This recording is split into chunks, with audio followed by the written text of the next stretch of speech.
Hola, ¿qué tal, queridos amigos? Bienvenidos a Píldoras de Libertad Política. Hoy continuamos con un nuevo capítulo de esta serie que he dado en llamar La Otra Transición, donde, como todos sabéis, intentamos poner luz sobre las oscuridades de la transición española. Lagunas muy profundas, muy oscuras, que en ocasiones el oficialismo intentó y ocultó, y otras que por omisión, con el paso del tiempo, pues nos hemos dado cuenta que son cuestiones importantes. Pero antes de nada, y antes de triturar uno de estos mitos, como digo, os voy a poner un vídeo que muchos conoceréis, pero que nos va a dar una clave para comentar después algo interesante. ¿Le otorga también una legitimidad a esta monarquía, a la corona, al rey? Claro, y lo meto por una razón que no lo había contado. Es simplemente que la mayor parte de los jefes de gobierno extranjeros me pedían referéndum monarquía república. Claro, eso era peligrosísimo en ese momento. Hacía encuestas y podía. Claro. Y era Felipe que me estaba diciendo de la propiedad. Entonces yo metí la palabra y la monarquía. Y de aquella manera... Y que había sido sometido a referéndum, ¿no? Claro. Como veis en el vídeo, el presidente Adolfo Suárez no las tenía todas consigo y le confiesa a Victoria Prego que el propio gobierno había hecho tenía en su poder una serie de encuestas que daban muy poco futuro a la continuidad del régimen en la figura del rey Juan Carlos I. Básicamente sabían que la opción republicana, si se le balanceaba al pueblo español, iba a triunfar. Bien. El vídeo sale nada menos que 21 años después de la muerte, 21 años después de que fuera grabado y 2 años después de la muerte de Suárez. Como los oficialistas son de tal calaña, son una ralea de vendidos y bueno, pues por ejemplo un periodista del régimen como el que fuera director del Mundo, Pedro García Cuartango, que en otro momento loaba a Adolfo Suárez, pues cuando sale a la luz este vídeo, mejor dicho 2 años después de que salga a la luz el vídeo, escribe una columna en El Mundo. Hoy creo que trabaja en ABC, pero bueno, en ese momento era director del Mundo, diciendo que poco menos que Suárez estaba senil, que la demencia incipiente ya había hecho presa de Adolfo Suárez y que poco menos que esto era fruto de su imaginación. Como veis, como sabéis y como digo, podéis comprobar qué tipo de personas son las que forman la opinión en la actual sociedad, las que crean la opinión publicada en la actual sociedad española. Y el caso es que estas encuestas sí que existieron y he indagado para intentar conocer la realidad sobre las mismas. Y he descubierto que, fijaos, en el año de 1970, todavía en vida de Franco, lógicamente, se encarga a una fundación llamada FOESA, cuyo principal capital, dijéramos, era Cáritas Diocesana, porque ya sabéis que, bueno, al final del régimen la Iglesia Católica se intentaba desmarcar del franquismo ante los cambios que se iban a producir, lógicamente, después de la muerte del general, y quería tener una posición ventajosa respecto a llevarla adelante, de alguna forma tener iniciativa ante la propia iniciativa política que iba a haber después de la muerte del general. Además, ante la propaganda del régimen, pues hacía sus propias encuestas, ya os digo, esta encuestadora FOESA, para que servía como un termómetro más real de en qué situación se encontraba la sociedad española. Pues bueno, en el 70 se le encarga a FOESA una encuesta cuyo título va a tener Informe sociológico sobre la situación social de España. La encuesta la van a llevar a cabo 6 prestigiosos sociólogos, entre ellos el prestigioso, o mejor dicho, prestigiado por el régimen 78, Amando de Miguel.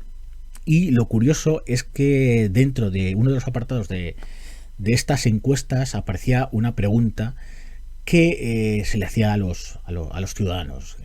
La pregunta era algo así como: después de Franco, ¿qué queréis?, ¿no? Y entonces se le proponía a los españoles 4 opciones. Una era si querían una monarquía borbónica, encarnada, como sabéis, en la figura de Juan Carlos I, que había sido designado sucesor, o una monarquía carlista, la otra rama del monárquica tradicional en España, si querían una república, no se aclaraba de qué forma de república, o una continuación del régimen actual, es decir, del régimen en ese momento. Como decían los franquistas después de Franco, que, como ellos decían, las instituciones. Pues bueno, pues la continuación del franquismo mediante sus instituciones. Y los resultados que salen son verdaderamente sorprendentes, ¿no? Sobre todo para los que lo estuvieron en primera mano. Fijaos, tengo aquí los datos. En general optaban por la opción republicana un 49,4% de los encuestados. Por la continuidad franquista optaban un 29,8% de los encuestados.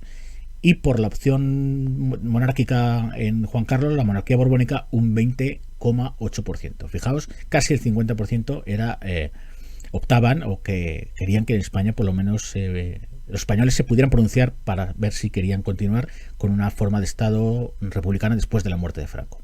Ya por sectores, fijaos, los estudiantes en un 76% se pronunciaban a favor de la república, querían una república. Un 53% de los abogados querían también la república. Y de otras profesiones liberales, los resultados arrojan un 45% de favorables a la república. Y sin embargo había solo un 30% de los anteriormente llamados proletarios, de los obreros, que querían la opción republicana. Y también desglosando los datos, fijaos que dentro de la continuidad franquista, dentro de las opciones, los que votaron por la continuidad franquista, el 55% eran obreros. De ahí que esto nos hace preguntarnos, no nos retrotrae, nos trae al futuro, nos trae a la actualidad y nos hace plantearnos la figura del llamado obrero de derechas y sobre la continuidad del franquismo sociológico. Pero bueno, esto nos daría por otro programa y hoy no vamos a... Eso queda para después. Si hacemos otro programa, pues lo comentaremos. Evidentemente los resultados de esta encuesta se omitieron en el informe final que sale a la luz en el año de 1972.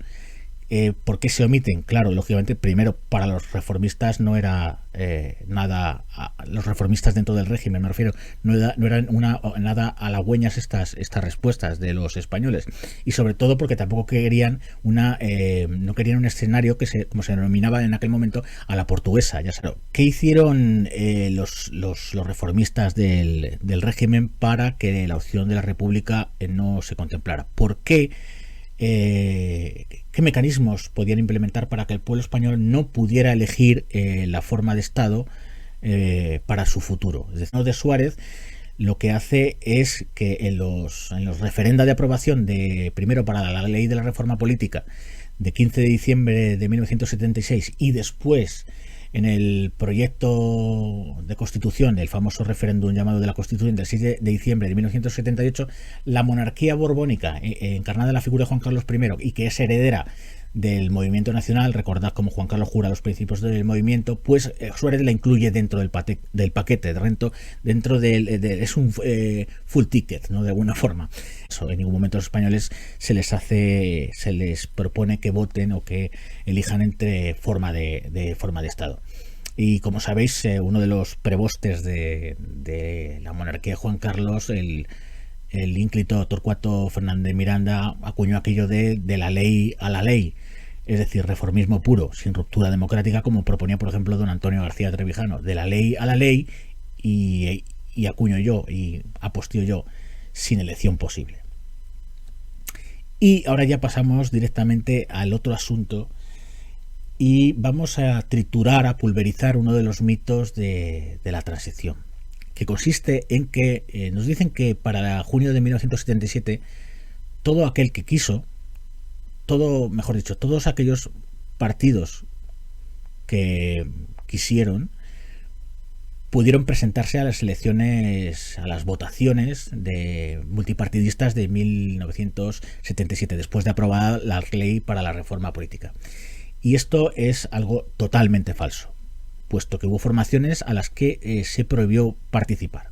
Por ejemplo, no pudieron concurrir a las votaciones partidos como Acción Republicana Democrática Española, ARDE en sus siglas, Esquerra Republicana de Cataluña, ERC, o Izquierda Republicana, IR, que si recordáis, Izquierda Republicana era el partido que había fundado Azaña durante la Segunda República Española. ¿Qué hizo el régimen para que estas... vamos a ver, en enero de 1977 ya había entrado en funcionamiento, había sido publicada la ley para la reforma política y se había abierto un registro de asociaciones políticas. Ojo, todavía no era, como en la actualidad, un registro de partidos políticos. Era algo que sonaba todavía peligroso para los reformistas. Sino que era un registro de, como digo, de asociaciones políticas. Estos partidos se registraron, ya digo, a principios, en cuanto se aprobó la ley de reforma política en enero de 1977. Pero Rodolfo Martín Villa no aprobó su legalización hasta después de las elecciones de junio. Una vez pasadas ya sí, claro. Lo que no quería es que luego estuvieran dentro para hacer lo que ya tenían en mente los reformistas, que era una constitución, bueno, entre 7 personas, sin cortes constituyentes, etcétera, etcétera. Pero como digo, eso también ya lo he explicado en otros vídeos. Y bueno, pues se les aprobó después de las elecciones. Claro, ¿cuál era la excusa para que no participaran? Pues que llevaban dentro de sus siglas, dentro de su nombre, la palabra república, y que no iba a permitir que no podía participar en esas votaciones ningún partido contrario a la forma de Estado monárquica. Y fijaos, he conseguido un testimonio de un personaje importante de izquierda republicana que se llamaba, uno de los dirigentes se llamaba Isabelo Herreros, que nos describe cómo fue su experiencia en este momento. Isabel Herreros, como digo, de izquierda republicana, dice: primero hubo un encuentro con Fraga, ministro de Gobernación, que fue ministro de Gobernación hasta julio de 1976, donde nos dijo que hasta que no quitásemos la R de las siglas IR de izquierda republicana, no se nos legalizaría, ni con ese gobierno ni con ninguno de la monarquía. Y prosigue: presentamos los papeles cuando se abrieron los plazos. Martín Villa remitió al Tribunal Supremo la documentación, pero no para que nos legalizasen, sino para que vieran si nuestra actuación había hechos delictivos y proceder contra nosotros. Por eso, como os digo, no estaban todos los que eran en aquellas votaciones. No muchos partidos, estos entre los más señoros, no pudieron presentarse a las votaciones. Y claro, algunos dirán: bueno, pero si se presentaron el PCE y el PSOE. Bueno, y yo digo aquí, claro, con su indignidad, con su traición a las libertades, con su traición a su tradición republicana y a la defensa de los exiliados y de los represaliados por el régimen, estos sí pasaron por la ventanilla del régimen, aceptaron la monarquía, aceptaron los símbolos de la corona, y pues claro, se les dejó participar. De ahí, entre otras cosas, que abandonaran la Plata Junta. Y es que era una época de, ¿verdad? Ahora está de moda la palabra de gatopardismo, y si había un gatopardista por antonomasia era, vuelvo a decir, el señor Torcuato Fernández Miranda, con aquello de la ley a la ley. Claro, ya lo he dicho, lo dije en el vídeo anterior, la legitimidad de Felipe VI directamente es la del 18 de julio de 1936, por esto de la ley a la ley, por esto de la reforma y no la ruptura. Y es que, fijaos, siempre pongo un ejemplo muy claro, lo suyo hubiera sido la ruptura para tener, porque hoy se quejan, y ¿cómo es posible que en la judicatura haga estas cosas? ¿O cómo es posible que se pronuncien de esta forma? ¿O cómo es posible que los medios silencien ciertas cosas? ¿Cómo es posible que haya colusión de lo financiero y lo político? Muy, muy sencillo, no hubo ruptura, hubo reforma. Fijaos, si yo tengo un edificio, y lo reformo, le puedo cambiar los suelos, le puedo cambiar las puertas, lo puedo pintar, le puedo poner el tejado nuevo, pero los cimientos, las vigas, los postes, el basamento, ¿verdad? La estructura va a seguir siendo la misma, y eso es lo que ocurrió aquí. Hubo un gatopardismo brutal y bueno, pues las estructuras, las oligarquías, de alguna forma, a las que se sumaron las nuevas de los traidores, pues se perpetuaron hasta la actualidad. Por eso yo siempre pongo y digo que los llamados, lo que yo llamo los transicioneros, esta gente, traicioneros y traicioneros, fijaos que se diferencia, tiene pocas diferencias en las letras. Los asemejo siempre y recuerdo la parábola del Evangelio de Jesús, cuando dice aquello de los sepulcros blanqueados, que resplandecen por fuera, pero por dentro están llenos de gusanos y corrupción. Y hay un precepto en derecho que dice que nadie puede legar lo que no le pertenece. Y el franquismo carecía de legitimidad democrática. Legitimidad tenía, sí, una, la del golpe de Estado del 18 de julio de 1936. Esa es la única que podía esgrimir y esa es la única legitimidad que legó a la actual monarquía.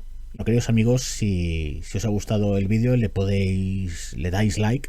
Si os gusta la temática de mi canal, le dais a la campanita, os suscribís para que yo pueda seguir humildemente haciendo más de estos vídeos que sobre todo creo, y según me escriben, les gustan a los jóvenes porque aclara situaciones de este momento histórico que, por desgracia, en el sistema educativo actual pues no se llega nunca ni siquiera a rozar o a explicar de una forma decente y con veracidad.